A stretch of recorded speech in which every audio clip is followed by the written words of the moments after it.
Hello everyone and welcome to another video. Now there's a bit of a backstory to this tiny 1660 Ti, a card I bought 3 months ago, almost to the day in fact. It was described as faulty but fully working, sometimes booting up into action and sometimes not.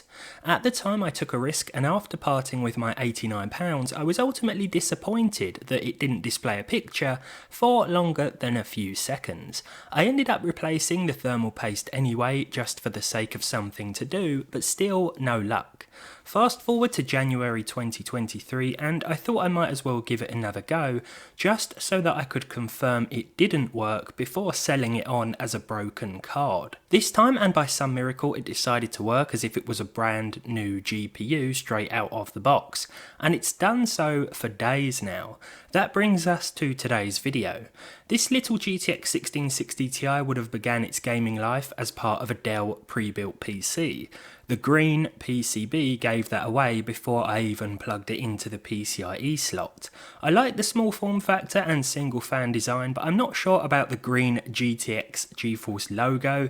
If this lit up when powered on, yeah sure, but it's just written right onto the plastic. Tech companies, take note.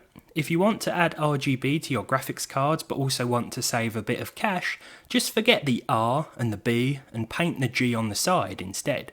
This card is powered by a single 8-pin connector and has HDMI, DVI and DisplayPort outputs. It'll work in any PC with an appropriate power supply and PCIe slot of course, but don't go looking for one of these just yet. Spec wise, nothing varies from reference, with this model featuring a clock speed of 1500 MHz and an on-paper boost speed of 1770. It's not uncommon to see modern graphics cards boost above their stated boost clock speeds if the conditions are right, like for example it has the thermal headroom to do so. The Dell 1660 Ti doesn't really fall under this example as it is a bit of a warm boy, so while it'll start off with speeds in the 1800s, it won't be long before it drops back down. I'm not talking insane throttling by any means, with the card still sticking to that 1770 MHz speed the majority of the time. The thing is though, I'm using an open air test bench, and I can't help but wonder how warm this would have got inside the presumably quite compact Dell system that it came from. I feel like I've rescued this thing from a life of hardship. It's no longer sweating itself to death. Let's see what the Dell 1660 Ti can do in games then. Keep an eye on the clock speed and GPU temperatures in the following tests too. The first game we tested was Cyberpunk 2077, 1080p here with the medium crowd density and low preset with FSR off, so this was native 1080p. You've already seen a bit of performance at the start of this video when I was demonstrating the drop in the clock speeds, but here we have the actual benchmark figures, which came back on average at 75 FPS with a 1% low of 61 and a 0.1% low of 57, so really solid results across the board. This card is still very capable, and it's still certainly a 1660 Ti, probably just not the model I'd recommend if you were to find it on eBay or another second-hand selling site. Apex Legends next, with the very high textures, TSAA and everything else at its lowest.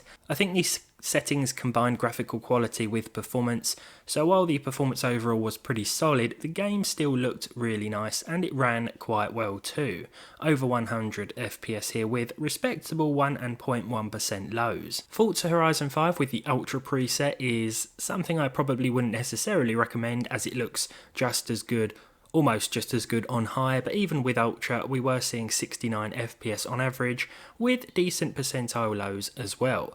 To alleviate some of those dips you can of course choose from a lower preset, and as I said the game still looks really nice. In Grand Theft Auto 5 with the highest graphics settings and the highest advanced settings with MSAA X2, we were seeing 88 FPS on average with a 1% low of 67 and a 0.1% low of 60, so again no stutter here to report even in those busier areas of the game. The settings might have been a little bit overkill and you could certainly turn a few things down if you want to improve those percentile figures and the average, but it's not really necessary. This is an older game and it runs really well on this card. Battlefield 2042 was one I was quite worried about. High settings will incur a few more dips and drops, so I went with the medium preset here, and we saw an average of 86 across 3 conquest matches that I tested.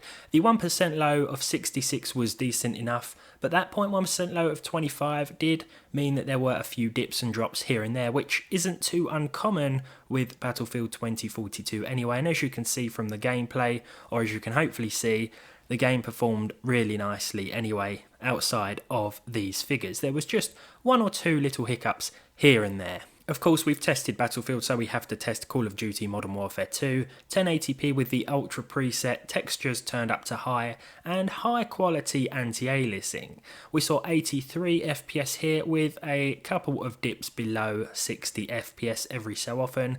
This again across 3 team deathmatch games that I tested. Now, I would actually recommend turning things down a little bit. I got a bit carried away with the settings, but I wanted to see what this card could really do in COD here, and I think it held up pretty well, though in the interest of remaining competitive, you might want to lower a few options. Red Dead Redemption 2 as usual with the console quality settings at native 1080p, and again we saw over 80 FPS with decent 1.1% lows. I did notice one little dip to the frame rate as we were leaving Valentine. That's responsible for that 42.1% low here, but overall it was a nice experience and no complaints from me with these settings. You could even turn a few things up a bit if you wanted to. As you can tell by the temperature of the card, as I said at the start, it is quite warm, but it's nothing extreme, at least not on an open air test bench. I'd certainly keep an eye on the temperatures if it was in a more compact case, however. Fortnite next with medium preset and high textures with epic view distance, over 100 FPS here with surprisingly decent percentile lows. There wasn't as much stutter as I usually get in Fortnite here, so that's something to be quite pleased about. 137 FPS to be exact on average, 1% low of 103 and a 0.1% low of 67. Dead Space, the 2023 remake next. Now I've had a few problems with running this game on certain hardware. It is quite demanding in my opinion, or perhaps I should say not as optimized as it could be, but at the medium preset with TAA set to low quality, we still saw at least 60 FPS. There will be a few dips below this, but the 0.1% low wasn't that bad, so no real stutter to report, at least in this area. This is within the first 20 minutes or so of gameplay as well, so things may differ as you progress through the game, of course. Elden Ring of course has a 60 FPS cap in place, and with the high preset we were able to hit this cap of 60 FPS with decent percentile lows as well. This is a very nice looking game in my opinion, and it's one that runs really nicely on the 1660 Ti. I think this is very much a 1080p card, though you could certainly get away with 1440p in some titles if you don't mind turning things down a little bit. 4K might also be possible at minimum settings with 30 FPS in some games, but maybe that's something we'll have to try. For now though, Elden Ring at 1080p runs really well. Spider-Man next, or Marvel Spider-Man Remastered, 1080p with a high preset, TAA was also enabled, and we saw a very nice average of 90, with a 1% low of 61 and a 0.1% low of 49. So again, what I was saying about this card being capable of 1440p shouldn't be a problem at all in some games if you manage your expectations, but I think this is very good for high frame rates at 1920 by 1080. That's probably where it's best suited as we go into 2023, because we're going to see a lot of pretty demanding games released this year, I think. Finally then we have The Witcher 3 with its next gen patch or update, 1080p with the ultra settings, probably a bit over the top, SSAO was off, SSR was set to low, and we were using TAAU, 79 FPS on average, though as you can see from the 1.1% lows, there were a few issues, as there usually is with The Witcher 3. This has always been the case for me. I've always got stutter with this game, whether it's the old version or the new version. Overall then, this has been a look at the Dell 1660 Ti, an interesting card though, one that does perhaps run a little warm.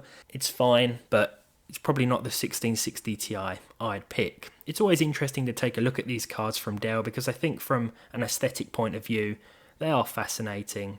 And yeah, that's all really. If you enjoyed this one, leave a like, leave a dislike if you didn't. Subscribe to the channel if you haven't done so already, and hopefully I'll see all of you in the next one.